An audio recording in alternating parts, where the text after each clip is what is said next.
시청자 여러분 안녕하십니까. 이용순입니다. 21대 국회의원 선거 닷새 앞으로 다가왔습니다. 오늘이 사전투표일 첫날이었는데요. 내일까지 또 사전투표를 하실 수가 있겠습니다. 소중한 한 표의 권리를 행사해서 유권자의 목소리를 내시기 바랍니다.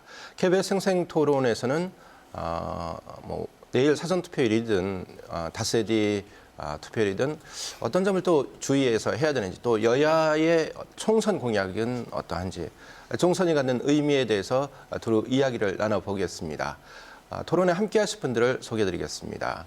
한국정치학회 김종법 부회장 나오셨습니다. 안녕하십니까. 한국정치학회 부회장을 맡고 있는 김종법입니다.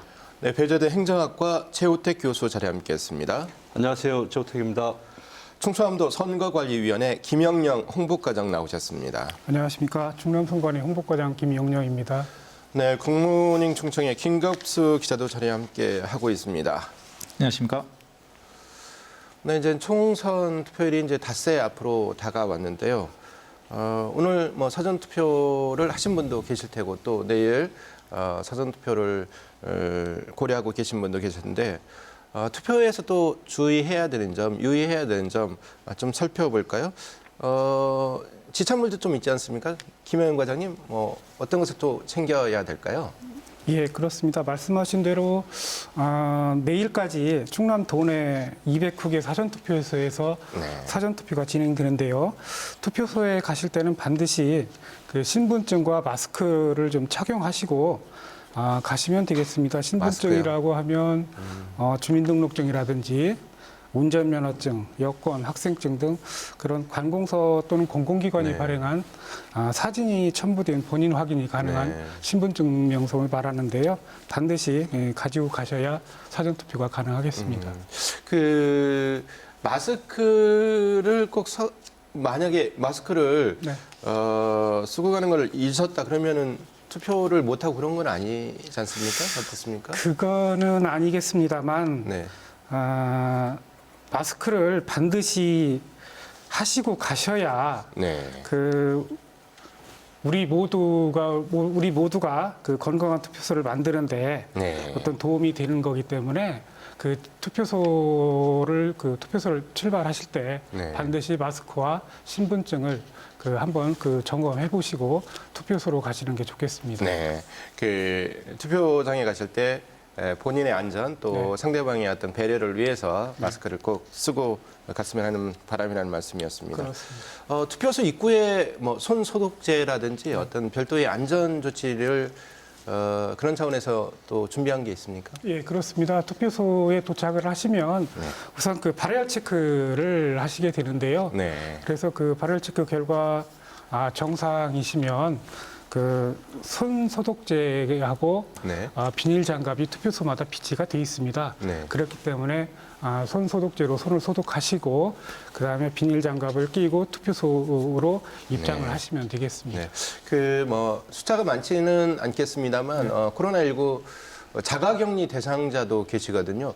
이 자가격리 대상자는 내일 사전투표일에 투표를 못한다 이런 얘기가 있는 것 같습니다. 맞습니까? 예, 투표 당일에는 어떻게 되는 겁니까? 투표 당일에는 지금 중앙선거원회 관계 당국에서 투표할 수 있는 방안에 대해서 협의 내지는 검토하는 것으로 알고 있습니다. 아직 확정된 바는 없는 것으로 알고 있고요. 다만 내일 혹시 증상이 없으셔서 사전투표소를 가셨다가 혹시나 발열 증상이 있는 분들은 별도 설치된 임시 기표소에서 투표를 하시면 되겠습니다. 그렇군요. 그리고 이제 투표 시 어떤 주의사항 좀 짚어봤는데요. 또 선거법이 아리송하다 이런 분들도 계세요. 매 선거 때마다 이제 선거법을 위반해서 검찰 수사를 받는 그런 분도 계셨는데 이 선거법을 잘 몰라서 그러니까 천안시에서 이번 총선 특정 후보를 지지를 해서 공직선거법을 위반했다 그런 의미로 해서 이제 검찰에 고발된 공무원이 있는데요. 알고 했을 수도 있고 또 모르고서 했을 수도 있겠는데 이 선거법 이런 점은 주의해야 된다 이런 점이 좀 있을 것 같아요. 최우택 교수님 어떻습니까? 일반인이 잘 모를 수 있는 선거법 저촉 사례. 네, 말씀하신 대로 이제 그 지금 이제 그 아까 이제 그런 사례도 있겠고요. 또 네. 하나 사례는 우리가 문자를 보낼 때 문자를. 보통 문자를 보낼 때 보통 이제 대량 문자를 이렇게 보내게 되는데 한 번에 20명 이상 단체 문자를 보내게 되면 또 선거법 위반입니다. 아, 그렇습니까? 그럼 예, 물론 이제 카톡이나 이런 거는 가능한데요. 이제 문자 보낼 때는 좀 조심해 주셔야 될 것 같고. 또 최근에 그 헌법재판소에서 판결 나온 게 하나가 있습니다. 뭐가 있냐면 지방의회 의원들이 그 소속 국회의원을 선거운동을 하는 거 네. 이거 헌법 위반이다. 그래서 네. 이거 선거법에 걸리기 때문에 지방의회 의원들도 선거하는데 좀 조심해야 된다 하는 말씀을 좀 드리겠고요. 또 예전에 보면은 저희 그 보기 싫은 또 뭐 현수막이라고 그래서 어떤 분이 이제 그걸 다니면서 이렇게 잘리고 다니는 분이 있어요. 그러니까 정화 차원에서. 근데 그것이 이제 또 문제가 돼서 법에 이제 저촉된 적도 있고요. 또 그다음에 이제 아마 이제 지금 이제 여론조사 공표 기간이 이제 지났는데 기존의 걸 가지고서 이제 퍼다 날리는 경우도 있거든요, 사실. 이런 것들도 이제 조심해야 되는 이제 그런 상황이다 이렇게 보시면 될 것 같습니다. 그 특정 후보를 아주 강렬하게 지지해서 이제 이 후보가 당선됐으면 하는 바람에서 적극적인 어떤 뭐 찬성 운동을 벌이다가 이제 저촉되는 사례가 있는. 김정목 교수께서는 또 이런 점은 주의해야 된다라고 꼽는다면요, 어떤 게 있을까요? 글쎄요, 이제 그 앞에 최 교수님이 잘 말씀해 주셨는데 요즘 잘 아시겠지만 SNS가 일상화가 돼 있기 때문에 그 일상적으로 습관적으로 그 SNS에 관련해서 지지 후보를 뭐 URI를 그 건다든지 해서 SNS를 통한 지지 방식의 그 선거운동을 하는 경우가 많은데요. 이런 경우는 생각보다 그렇게 좋은 방법은 아닌 것 같고 선거법 저촉의 위반 여부가 될 가능성이 굉장히 높다고 볼 수 있습니다.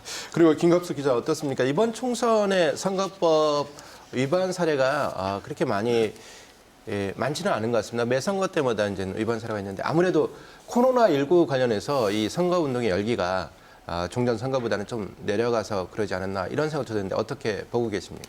전반적으로 분위기가 이제 비대면 선거 운동을 많이 진행되다 보니까 그 전에 비해서는 어떤 고발이라든가 이런 분이 많이 줄어든 건 사실인 것 같아요. 예를 들어서 대전시 선거안위만 기준으로 보면은 그 4년 전에 20대 총선에서 고발 5건, 경고 30건이 있었는데요. 이번 총선에서는 9일 현재 고발 4건, 수사 의뢰 2건, 경고 16건 이 정도가 있습니다. 그리고 충남 선거안이 충남 선거안위 경우 같은 경우에도 어떤 고발 내용을 보면은 거의 뭐 허위 사실 유포라든가 이런 것이 많은 걸 보면 아무래도 비대면 선거운동에서의 어떤 특정될 수 있는 그 비대면 선거운동 과정에서 나타날 수 있는 선거법 위반이 많이 발생하고 있다 이렇게 볼 수 있을 것 같습니다. 자, 비대면 선거운동. 약간 낯선 용어입니다. 당연히 이제 선거철에는 유권자하고 후보자가 만나서 지지를 부탁하고 격려하는 그런 거 있는데, 자, 비대면 선거운동이 어떻습니까? 뭐 선거 결과 예측에서도 좀 변수가 여러 가지가 있을 듯 싶고요. 어떻게 보고 계십니까, 최우택 교수님? 네, 아무래도 이제 비대면 선거 운동을 하다 보면 사실은 우리가 이제 선거 운동을 하는 입장에서 보면 악수를 해봐야지 이분이 손목을 꽉 잡는지 안 잡는지 이건 이제 그걸 가지고서 본인이 지지를 받는지 아닌지를 판단을 할 수 있는데 지금 전혀 이제 후보자 입장에서 보면 그것을 판단할 수 있는 게 없어요. 그러다 보니까 이제 SNS 상에서 열심히 이제 홍보하고 또 뭐 카드뉴스라든지 이런 걸 가지고서 이제 선거운동을 할 수밖에 없는데요.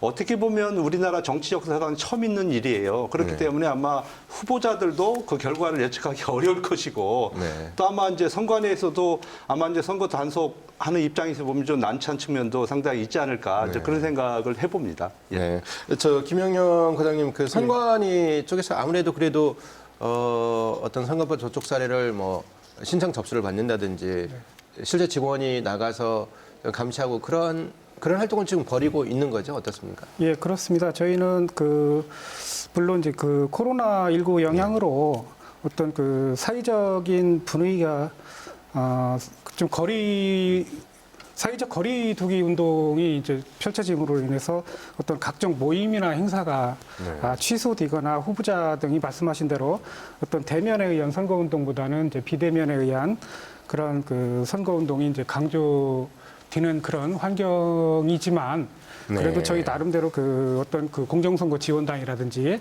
어떤 그 감시 단속 체계를 이용해서 지속적으로 위법 행위에 대해서는 감시 단속 활동을 진행시키고 있습니다. 네, 그렇군요. 좀 몰라서 당하는 불이익 좀 없어야 되겠습니다. KBS에서는 어제를 끝으로 이제 시군구 선거방송 토론위원회 주관으로 진행하는 후보자 토론회 또 후보자 방송 연설회를 진행했는데요. 후보자를 좀 비교 검증하고자 하는 분들은 중앙선거방송 토론위원회 홈페이지에 관련 동영상이 올라가 있으니까 참고하시면 좋겠습니다. 그리고 이번 총선에서 여야가 내건 공약이 뭐 크게 다르지 않았던 것 같아요. 뭐 차별성이 거의 없었다는 그런 느낌을 갖습니다. 김정목 교수님, 이번 선거 여야 공약이 차별성이 없다는 것은 여야가 선거 준비를 못했다는 겁니까? 글쎄요, 그런 의미로 말씀드리긴 좀 어려울 것 같고요. 사실 잘 아시겠지만 총선이라고 하는 게 대선 사이에 있기 때문에 특히 네. 이번 총선은 지난 17년 대선과 다음 총선 사이에 있는 네. 중간평가의 성격을 좀 가져야 되거든요. 근데 이게 코로나19라고 하는 전 세계적 대항 네. 때문에 이게 중간평가의 성격이 굉장히 약해졌다라는 거죠. 네. 그러다 보니까 이 코로나19에 대한 대응 관계를 가지고 각 정당들도 주로 이제 안전에 관련된 공약들을 많이 내고 그다음에 그 이외에 정말 국민들의 삶과 또 대한민국의 어떤 미래를 위해서 중요한 정책적 각 정당이 내세우는 정책이나 그 내용들이 사실 거의 부각되지 않고 있다라는 거죠. 그러니까 국민의 생명을 누가 더 잘 지켜주느냐 이런 판단을 주로 한다는 측면에서 약간 이번 선거의 성격이 좀 다른 것 같고 뭐 조금 더 부연 설명을 드리면 그러다 보니까 이 야당이 됐건 여당이 됐건 그 선거의 기본적인 방향이나 내용이 거의 거의 동일한 수준에서 보이는 그런 현상들이 좀 보인다는 거죠. 그래서 사실 착시 현상인데 각 정당의 구체적인 공약을 살펴보면 분명한 차별점은 좀 있습니다. 네, 그렇군요. 자, 김갑수 기자, 언론에서는 또 정치 관련, 선거 관련 기사를 쓸 때 여야 후보의 어떤 대립각을 세워서 시청자, 독자들의 어떤 시선을 끌게 마련인데 이번 선거 관련 기사는 대립각을 부각시킬 만한 요인이 좀 굉장히 적었다 이런 생각이 드는데 어떻게 기사처리를 하고 있습니까? 예, 지금 뭐 정확히 말씀하신 것 같은데요. 그러니까 대전 충남을 전체를 아우르는 이슈가 없는 선거죠. 예를 들어서 혁신도시 지정 같은 경우는 굉장히 중요한 이슈였는데 지난 2월에 특별법, 국가균형발 특별법이 통과가 되면서 사실상 여든 야든 어느 한쪽을 심판하거나 어느 한쪽을 비판하거나 이런 어떤 충청 정서가 어떻게 보면 거의 좀 없어진 그런 선거다 이렇게 말씀드릴 수 있겠습니다. 그리고 좀 전에 그 교수님 말씀하셨는데 지역 공약을 좀 제가 좀 살펴봤어요. 지역 공약을 좀 살펴봤는데 더불어민주당과 미래통합당 모두 뭐 혁신도시 지정이라든가 세종시 국회의사당이라든가 이런 부분에서 굉장히 많이 닮아 있습니다. 다만 이제 지나치게 되풀이되거나 이행이 되지 않는 공약들이 많이 있어요. 대표적인 것이 바로 이제 천안에서 독립기념관까지 수도권 전철 연장인데 사실상 이런 공약들은 항상 제시만 하고 이행을 안 하고 있거든요. 이 부분도 좀 유권자들이 좀 정확하게 평가를 좀 해야 될 것 같습니다. 자, 유권자 평가가 상당히 어렵습니다. 왜냐하면 관심이 코로나19 안전과 관련해서 그쪽으로 많이 쏠려 있죠. 그래서 아무리 좋은 공약도 유권자의 가슴에 다가가지 못하는 그러한 또 측면도 있을 수 있겠는데 그럼에도 불구하고 유권자로서는 또 공약을 세밀히 살펴야 되는데 자 유권자들의 어떤 공약 접근 방법 어떻게 해야 되는지 자 최호택 교수님 좀 조언의 말씀 구하겠습니다. 먼저 그 각 당의 그 공약을 간략하게 저도 좀 말씀을 좀 드려보면요.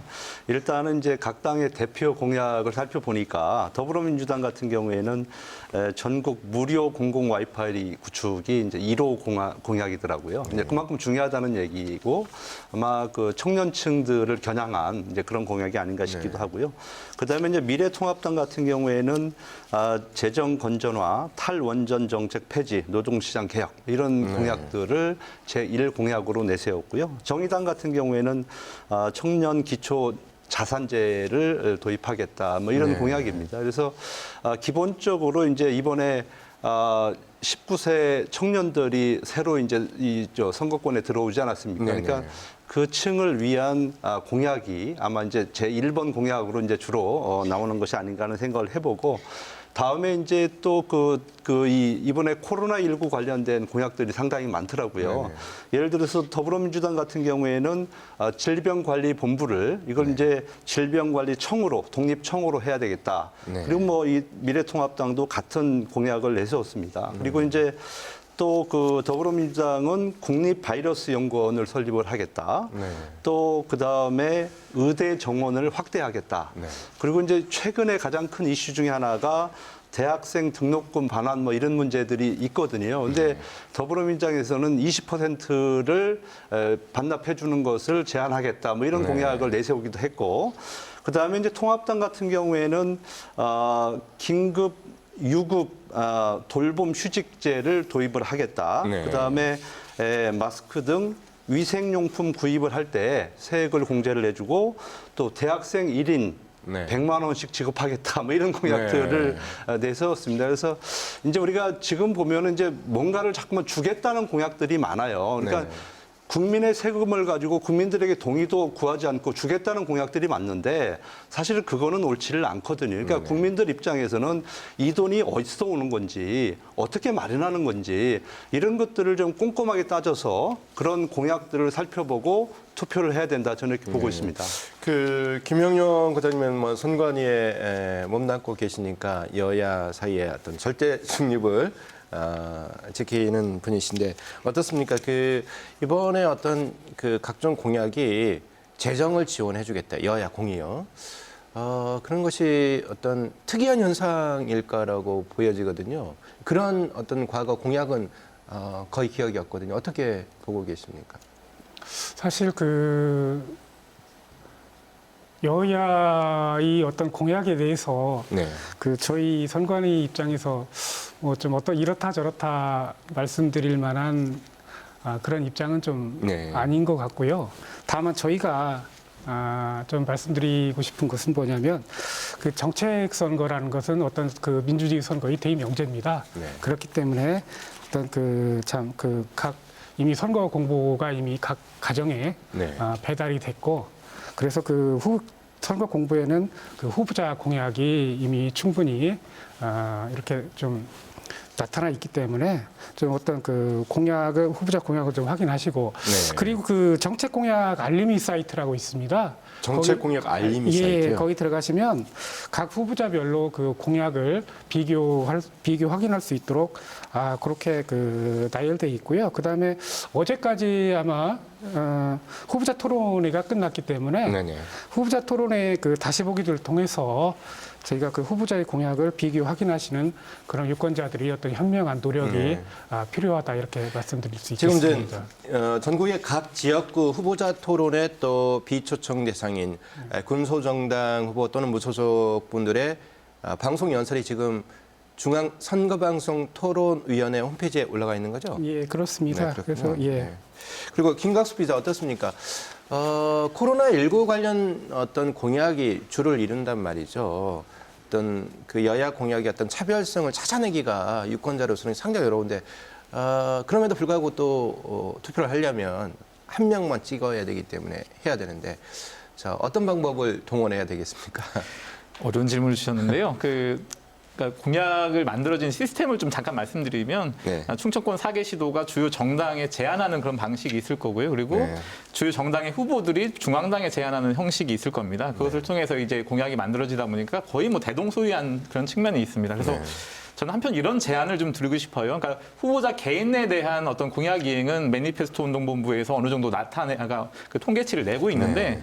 정당에서 공약을 이행했는지에 대해서는 사실상 그런 통계가 없거든요. 그래서 저는 그게 과연 선거행위가 가능할지 모르겠지만 어느 정도 공신력을 가진 어떤 기관이 특정 정당에서 총선의 공약을 얼마나 이행했는지를 좀 선거 공보라든가 이런 것에 제시를 한다면 유권자들의 어떤 정당 투표라든가 후보자 투표에서 굉장히 어떤 선택의 판단이 될 수 있다. 저는 그런 부분들을 좀 제안을 드리고 싶습니다. 네, 그리고 이번 선거에서 또 소수 정당이 말이죠. 보물처럼 쏟아져가지고 소수 정당의 공약은 더더욱 또 모른단 말이죠. 하지만 또 소수 정당에서 이것은 우리 정당의 1번 공약이다 내세운 그러한 참신한 공약이 있는데 김정욱 교수님 어떻습니까? 참신한 공약 좀 두루 좀 소개 좀 부탁드리겠습니다. 지금 앞에 토론분들이 말씀하신 것 이외에 자세히 살펴보면 좀 재미있는 공약들이 좀 몇 개 있습니다. 재미있는 공약이요? 예, 정책 전환 가능성이 높은 정당 중심으로 제가 몇 가지만 소개를 해드리면 그런 게 네. 있습니다. 이제 민생당이죠. 민생당은 전 국민의 가장 큰 관심사인 교육부를 폐지하겠다는 공약을 교육부 내세웠습니다. 이게 국가교육위원회를 설치하고 네. 교육부를 폐지하겠다. 그리고 국공립 때는 무상교육을 하겠다. 이런 네. 공약을 세웠고요. 그다음에 이제 노동당입니다. 이게 소수정당이긴 한데 노동당은 되게 재밌는 공약, 유럽적 공약이죠. 일주 30시간 노동시간 단축을 공약으로 내버렸습니다. 지금 40시간 아닌가요? 30시간. 그런데 30시간을 건 거죠. 그리고 이제 정의당인데요. 정의당은 최근에 이제 이자스민이라고 하는 네. 필리핀 태생의 전 국회의원이 옮기면서 아마 이 공약이 나온 것 같은데 그 이주 기본권 보장 정책이라고 하는 유럽적인 그 공약을 내세웠습니다. 그래서 그리고 아까 최 교수님도 말씀하셨지만 청년 기초 자산제라 그래서 만 20세 이상 청년에게 3천만 원의 기초 자산을 지급하겠다. 네. 그리고 이제 그 전에도 나왔지만 전국민 기본소득 뭐 이런 것들이 이제 정의당 공약이고요. 그다음에 이제 녹색당은 그 페미니즘의 색깔이 굉장히 강해서 그렇죠. 그 성평등 기본 정책, 그다음에 낙태죄 폐지하고, 그다음에 이제 처음으로 우리 사회에서 이제 죽음에 대한 권리를 가지고 얘기를 하는데 존엄한 죽음권을 보장하겠다 이런 공약을 내세웠습니다. 우리가 예상치 못한 그런 영역에 대해서도 공약을 세운 어떤 소수 정당이 많군요. 최우택 교수님 혹시 또 어떤 특별한 공약 눈에 띄는 귀에 쏙 들어오는 공약 있으면 좀 소개 부탁드리겠습니다. 예, 지금 이제 저는 이제 키워드로 한번 그 소수 정당의 공약들을 한번 살펴보고 싶은데요. 정의당 같은 경우 키워드는 그 이주민, 투기, 뭐 삼법 뭐 이런 얘기가 있네요. 네. 보니까 이제 이번에 이제 N번방 사건 있지 않습니까? 이 관련돼서 이 젠더 폭력 3법 뭐 이런 것들이 이제 나와 있는 것 같고요. 그다음에 이제 스토킹 그 또 아까 말씀하신 대로 이제 이주민들을 위한 그런 이제 그 이주민들의 인권을 보장하는 그런 법을 제정하겠다는 공약도 있습니다.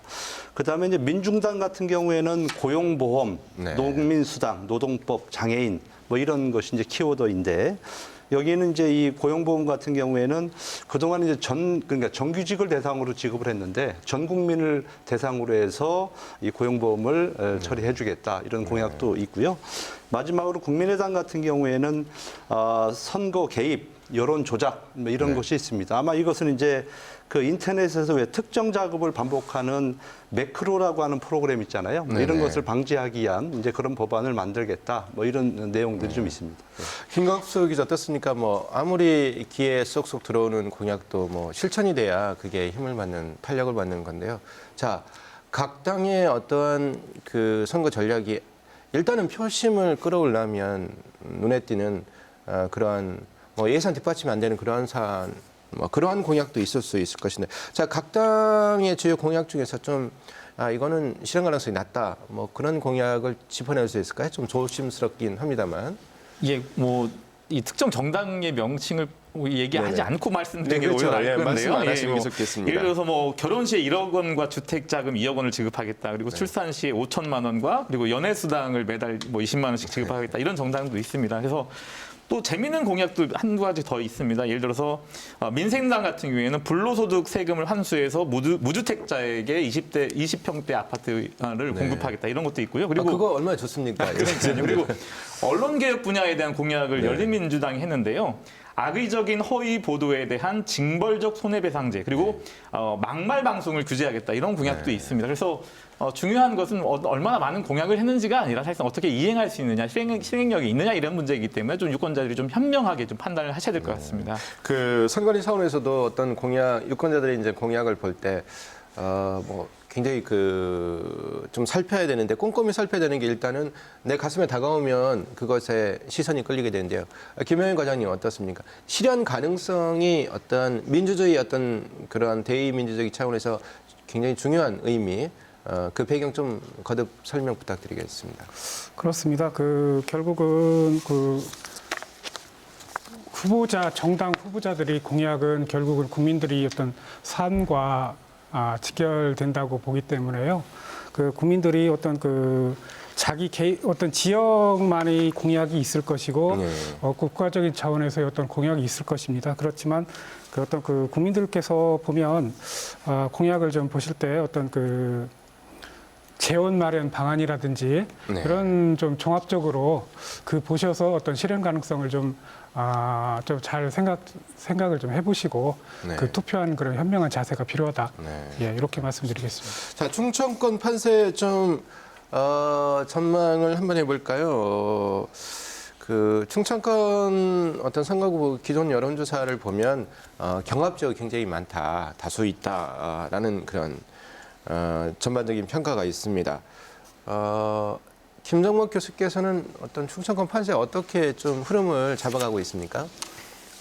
저희 선거 정당을 하는 정치학회 입장에서는 네. 충청이 항상 중요한 바로미터이거든요. 네. 이게 왜 그러냐면 유권자들의 인구 구성이 네. 3분의 1, 3분의 1, 3분의 1입니다. 3분의 1이요? 그러니까 이제 영호남권과 네. 충청권을 나눴을 때 이 네. 구성이 3분의 1 정도 되거든요. 네, 그래서 고루고루요? 예, 그래서 네. 이 복합적인 선거구 안에서 어떤 선거 결과가 나타나느냐에 따라서 총선의 과반이 되느냐 안 되느냐를 네. 결정할 때가 되게 많습니다. 그래서 이제 캐스팅 보트라는 얘기를 많이 하는데 사실 이 대전과 세종 그다음에 이제 크게 나눠 보면 충청남도, 충청북도 이렇게 나눌 수가 있을 텐데 아직까지는 각 정당들의 어떤 입장은 분명히 있습니다. 네. 우리가 훨씬 더 유리하다, 전섭도 석권이 가능하다고 얘기는 하지만 아직은 충청이 분명하게 이걸 다 드러냈다라고 보기는 되게 어려운 측면이 있는 것 같습니다. 네. 말씀하신 대로 경합 지역과 경합에서 약간 우세하거나 열세하는 지역이 거의 대부분이라는 측면에서는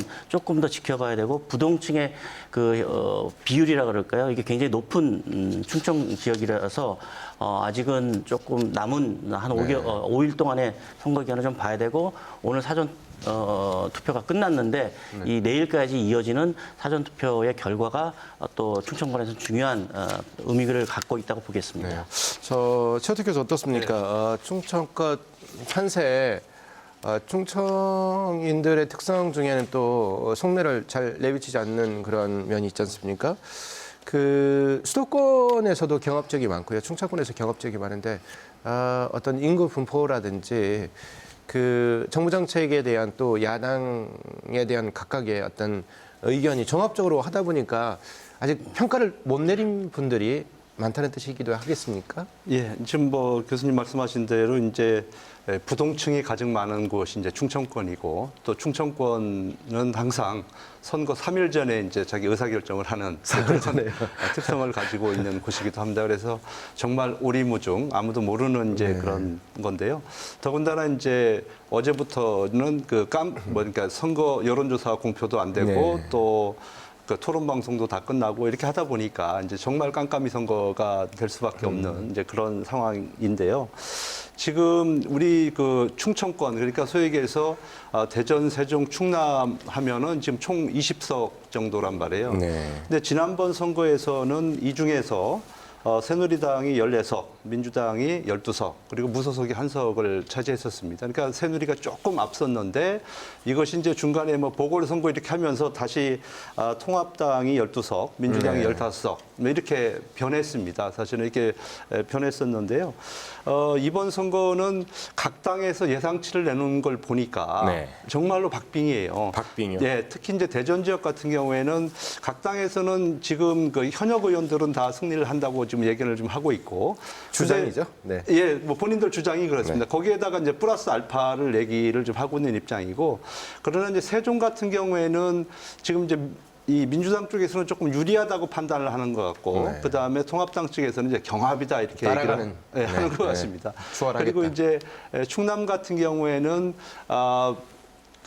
민주당에서 우리는 7곳은 무조건 승리한다. 그리고 통합당에서도 7곳은 무조건 승리한다. 그런데 이제 표는 11개 석밖에 없지 않습니까? 그러니까 이제 서로 지금 이제 다른 계산을 하고 있는데 그만큼 이제 박빙이라는 얘기고요. 앞으로 이제 선거 진행되면서 아마 그 결과가 점점 좀 가까워지지 않을까 하는 생각을 해봅니다. 여야가 이제 무조건 이기는 선거를 예상한다. 이기는 선거 예상하고 있는데 자, 변수. 개표 시점까지의 변수가 또 여러 있을 수 있는 것 같습니다. 김갑수 기자, 남은 닷새 동안 변수를 꼽는다면 가장 큰 변수 어떤 게 있을까요? 우선은 이제 코로나19 전국이 어떻게 흘러가느냐의 문제가 아무래도 가장 크게 작용하지 않을까 싶습니다. 지금 쭉 나오는 그런 데이터를 보면은 어느 정도 안정권에 들어와 있다. 해서 확진자라든가 사망자 수가 어느 정도 좀 안정권에 들어와 있다는 부분이 좀 있는 것 같아요. 또한 네. 동시에 외신들로부터 나오는 그런 소식들, 그래서 이제 대한민국 정부가 코로나19 전국에 대해서 어느 정도 선전하고 있다, 선방하고 있다는 평가가 많이 있는 건 사실입니다. 다만 네. 이제 변수는 뭐냐면 지금 미래통합당에서 어떻게 지금 공세를 퍼붓고 있냐면 뭐 조국을 구할 것이냐, 윤석열을 구할 것이냐, 조국을 구하려면 1번을, 윤석열을 구하려면 2번을 찍어라 이렇게 공격을 하고 있는데 그게 무슨 얘기냐면 정권 심판론에서 약간 좀 비껴나는 어떤 공약이거든요. 그래서 네. 조국이라는 어떻게 보면 문재인 정부가 가장 많이 어려운 시기를 겪었던 그런 상황들을 다시 끄집어냄으로써 문재인 정부의 정권 실패를 다시 한번 부각시키는 그런 전략을 가지고 네. 있다고 보고요. 그래서 지금 두 분 교수님 말씀하신 것처럼 지금 현재 상황에서 어떤 판세를 예단하거나 하기는 굉장히 어려운 것 같고 네. 아직 남은 기간에도 사실상 수없이 많은 변수들이 발생할 수 있거든요. 기억하시겠지만 뭐 2006년 지방선거 때는 박근혜 그 당시의 대표의 네. 대전 운유 발언이 그야말로 대전 충남의 선거를 완전히 구도를 바꾸는 그런 결과도 있었기 때문에 아직은 변수가 여전히 있을 수 있다. 다만 정권 심판론이 이대로 충청권에서 먹힐 것이냐 그 부분은 조금 저는 좀 미지수다 이렇게 저는 보고 있습니다. 네, 그 김정법 교수께서는 뭐 투표함 뚜껑을 열어보기 전까지요 남아 있는 변수 어떤 게 있을까요? 글쎄요. 이게 사실 충청권은 굉장히 어려운 그 예상을 할 수밖에 없는데요. 그런데 최근에 그 잘 아시겠지만 계속 막말 실언들이 지금 계속 진행이 되고 있거든요. 근데 이제 부동층이 많다라고 하는 건 아마 앞으로 어느 정당이 실수를 하는지 좀 더 잘하는지 이걸 보고 결정하겠다는 의미인데 아까 부동층 최철 많다는 거겠네. 예, 아까 최철 교수님 말씀하셨지만 3일 전에 투표를 결정한다고 했는데 이 막말이나 실언 혹은 이런 그 계속 각 정당 이게 꼭 충청권이 아니라 하더라도 특히 이제 어제 뉴스인가요? 제가 인터넷에서 잠깐 봤는데 세종 지역의 특정 정당의 그 선대위원장이 실수를 해서 그 위원장을 사퇴를 했거든요. 이제 그런 일들이 계속 반복될 때는 여기에 분명히 판세에 영향을 미칠 것이고 일방적으로 갈 수도 있는 그런 상황이 온다라는 거예요. 그런 측면에서 실언이나 실수는 최대한 줄여야 된다. 그렇게 볼 수 있겠습니다.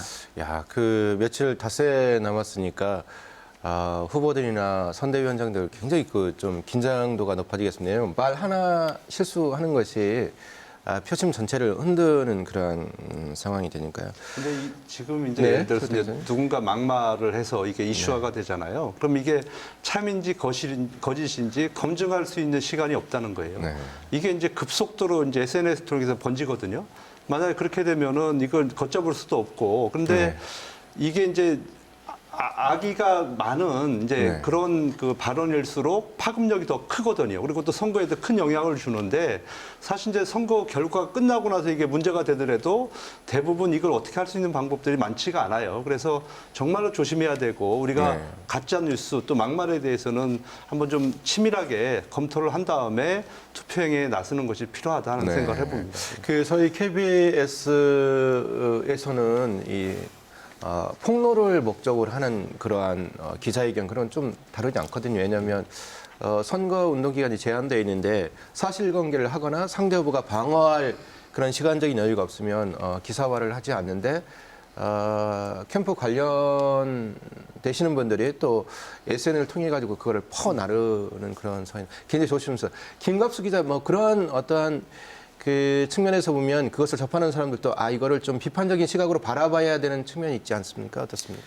사실상 이 언론에 종사하는 사람으로서 요즘 같은 경우가 가장 어려운 시기입니다. 무슨 말씀이냐면 어느 한쪽의 기사를 쓰면 당연히 반대쪽에서는 굉장히 어떤 뭐 의도가 있는 것 아니냐, 저쪽에 편향된 것 아니냐 이런 부분들이 있는데 사실상 좀 그런 부분에 있어서는 이제 어떻게 보면 후보 캠프라든가 후보자들께서 좀 이해를 해줄 측면이 분명히 있을 것 같아요. 그러니까 최대한 중립을 지키더라도 저희 언론사 모든 언론사가 마찬가지겠지만 어떤 보도의 선이라든가 아니면 인력적인 그런 부분이나 이런 부분이 있기 때문에 어쨌든 가장 중요한 것은 언론 스스로가 좀 공정성을 지키면서 보도하는 거 그리고 최소한 그것에 대한 어느 정도의 신뢰 정도는 가져줬으면 하는 그런 바람을 좀 가져보고 있습니다. 그 김영인 과장 어떻습니까? 선관위에서 그 어떤 폭로를 목적으로 하는 기자회견 내용, 비방성 그런 발언, 또 팩트에 근거하지 않은 그런 거는 선거가 끝나더라도 조사를 하게 되는 것 아닌가요? 어떻습니까?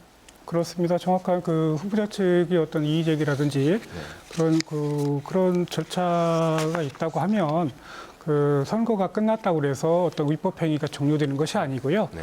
저희가 그 선거가 끝나더라도 어떤 그 정확한 진실 조사를 해서 네. 그 위법 행위가 드러나면 선거가 끝나더라도 그 조치를 하는 그렇게 하고 있습니다. 네.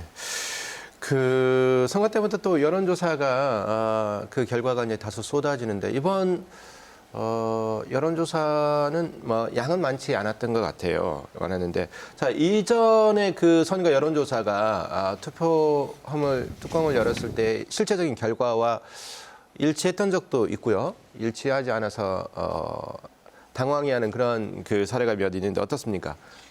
네, 어느 분이 말씀 주실까요? 네, 이제 제가 이제 조사를 좀 해보니까요. 4년 전에 그 여론조사 한 걸 보니까 이제 한 달 전에 이제 각 당의 그 정당 지지도를 조사한 걸 보니까요. 새누리가 40%, 민주가 30%였는데 선거 결과는 새누리가 122석, 민주가 네. 113석. 그래서 결과는 완전히 이제 뒤집어지는 결과를 가져왔었고요. 그다음에 8년 전 똑같은 여론조사 결과를 보니까 그때 이제 새누리가 40%, 민주가 34%였는데 새누리가 완사이드하게 과반 이상을 152석을 얻었습니다. 그리고 민주가 117석을. 그래서 여론조사보다도 오히려 확 이렇게 벌어지는 그런 결과를 가져왔거든요. 그러니까 이 소위 얘기하는 사전 우리 여론조사라고 하는 것이 그때 당시 그 상황에서의 현황을 나타내 주는 것이지 이것이 이제 결과까지 끌고 가는 것은 절대 아니기 때문에 지금 이제 여론조사도 공표가 지금 안 되고 있지 않습니까? 그러니까 그런 여론조사에 너무 의지해서 이렇게 사람들이 그러니까 후보자를 판단하는 것은 조금 자제를 해줘야 되겠다 하는 생각을 좀 해봅니다. 그 한국 정치학계에서도 여론조사의 어떤 적중도 그런 걸 좀 연구하지 않습니까? 어떻게 전반적으로 이제 평가? 네, 저희 매번 그 여론조사에 대한 분석을 하거든요. 네. 실제 결과와의 차이 같은 것을. 그런데 이제 지금 최초 교수님 말씀하셨지만 사실은 이게 그 원인을 잠깐 좀 짚어본다고 하면 우리나라 여론조사의 그 기관의 그 역사가 그렇게 길지도 않고 그다음에 이제 대개 보면 이게 이제 약간 속된 말로 말씀드리면 이제 복덕방에 떴다방이라고 말씀하잖아요. 여론조사 기관들이 총선 때 특히 떴다방 같은 형태의 일회성 여론조사 기관들이 되게 많습니다. 이제 그러다 보니까 이게 주문자이죠. 고객의 입장을 주로 반영하는 그런 여론조사로 왜곡될 가능성이 있고요. 그 왜곡의 방법이 여러 가지가 있는데 표본의 대상이라든지 그다음에 이제 유무선을 어떤 식으로 혼용하느냐에 따라서 완전히 다른 결과들이 나올 수 있거든요. 실제로 최근까지 발표된 여론조사 결과들이 똑같은 여론조사임에도 불구하고 12%, 17% 차이 나는 그런 여론조사 결과도 있거든요.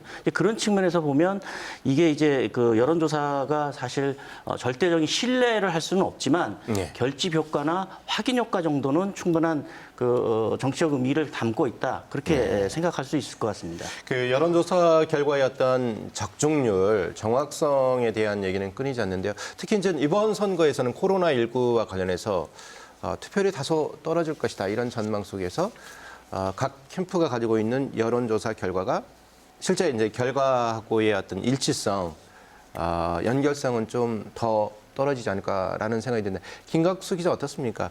그 코로나19의 투표율이 여론조사의 어떤 정확도를 떨어뜨리는 요인이 되지 않을까요? 어떻습니까?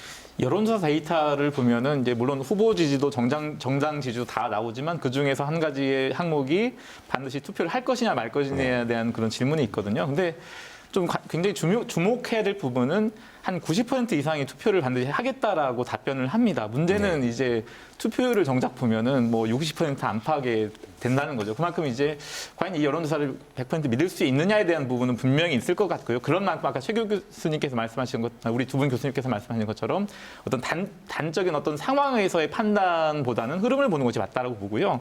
또 한편으로 아까 김 교수님 말씀하신 게 굉장히 중요한 포인트라고 생각을 해요. 유선 무선 비율이 굉장히 중요하거든요. 비율을 어떻게 하느냐에 따라서 특정 정당의 유불리가 나올 수밖에 없는데 이 부분은 좀 선관위에서 명확하게 무엇이 가장 합리적인 기준이다라는 것을 제안을 제안을 해줘야 우리 한국 정치학회도 마찬가지겠지만 그래야 좀 더 합리적인 객관적인 여론조사 데이터가 나오지 않을까 저는 그렇게 좀 말씀드리고 싶습니다. 네. 이번 20대 국회의원 선거에서는 준연동형 비례대표제가 이제 도입이 돼서요.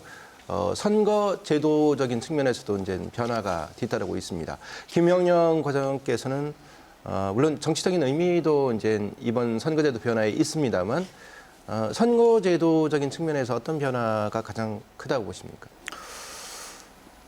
그렇습니다. 이번 국회의원 선거는 제도적으로 그 두 가지가 큰 변동이 있는데요. 하나는 말씀하신 대로 그 준연동형 비례대표제가 도입됐다는 거하고, 그 다음에 하나는 그 18세 유권자 선거권이 부여돼서 선거권이 부여됐다는 그런 네. 점인데요. 그래서 아마 저희 준연동형 비례대표제 도입으로 그 어떤 그 비례대표 정당 비례선거에 있어서 정당 참여가 좀 확 증가했기 때문에 후보자 입장에서는 아마 그 후보 그 선택의 다양성이 좀 증가했다 이런 의미가 있겠고요. 네. 또 저희 선거관리위원회 입장에서는 그 이번에 35개 정당이 이제 선거에 참여하다 보니까 그 투표지 분류기 사용이 이제 불가로 그 수작업 개표를 하게 그 됐다. 기회를 못 씁니까? 그렇습니다. 그래서 저희 그 법과 원칙에 따라서 공정하고 정확한 개표로 국민들의 신뢰를 좀 더 확고히 할 수 있는 그런 기회가 됐다 이렇게 생각합니다. 지금 이제 그 비례대표를 뽑는 투표용지가 길어서 기존에 개표하는 그 기계 장치에 넣지 못한다는 거죠? 그렇습니다. 그럼 수작업을 하는 겁니까? 그렇습니다. 투표지 분류기라는 명칭을 네. 저희가 쓰는데요. 저희가 35개 정당이기 때문에 투표지 길이가 48.1cm입니다. 48cm. 예, 48.1cm이기 때문에 투표지 분류기에 의한 그 정당 분류가 불가능합니다. 그래서 비례대표 선거는 수작업에 의해서 개표를 하게 됩니다. 그러면은 투표 당일에 이제 바로 이제 개표 들어갈 텐데 개표 종료 시간이 뭐 새벽 늦게까지 진행될 걸로 보이는데 어떻습니까? 아무래도 속도가 떨어지지 않습니까? 그렇습니다. 저희 그래서 어느 정도 예견된 좀 상황이었거든요. 그렇기 때문에 저희 선관위에서는 어떤 계속적으로 수작업 개표에 대한 모의 시험이라든지 훈련을 통해서 준비를 좀 해왔던 입장이고요. 그리고 어떤 기존의 분류기에 의한 개표보다는 개표 사무원 수를 확대라든지 네. 이런 준비를 통해서 좀 준비를 해왔습니다만 말씀하신 것처럼 개표 시간은 조금 길어질 것으로 그렇게 예상합니다. 여러 변수가 있습니다. 뭐 제도도 바뀐 것도 있고요. 또 투표 연령도 만 18세까지 좀 연령이 떨어져 가지고요. 새로운 어떤 선거제도의 변화가 이제 적용되는 시점인데, 자, 이번 총선의 어떤 두드러진 전반적인 특징, 최호택 교수는 어떻게 짚고 계십니까? 뭐 이번 선거는 뭐 여러 가지 공약도 있고 또 여러 가지 뭐 선거 정책도 있을 수 있지만 사실은 코로나19의 모든 것이 다 묻혀버린 이제 그런 선거인 거고요. 그다음에 또 하나는 사실은 이제 코로나19 때문에 선거 방식이 많이 바뀌었습니다. 어떻게 보면 우리가 대면을 하지 못하기 때문에 좀 답답한 선거이긴 하지만 그러나 결과적으로는 이제 선진국형으로 가기 위해서는 대면보다는 비대면이나 이런 온라인이나 이런 것을 통해서 또 선거운동을 하는 것이 어떻게 보면 더 경제적이고 또 바람직할 수도 있는 거거든요. 그러니까 이런 실험들도 이번 선거에서 할 수 있기 때문에 아마 주어진 환경 속에서 최선을 다하다 보면 아마 우리나라 정치 발전에는 좀 도움이 되지 않을까 하는 생각을 좀 해봅니다. 이게 정치 발전에 좀 도움이 되는 그러한 계기가 될 수도 있다는 생각해보니까 좀 약간 남다릅니다. 역시 김정복 교수에서도 이러한 어떤 정치제도의 어떤 비정상적인 상황에서의 어떤 제도 변화가 모색되는 거지 않습니까? 이것이 정치 발전에 좀 도움이 된다고 여전히 생각하고 계십니까?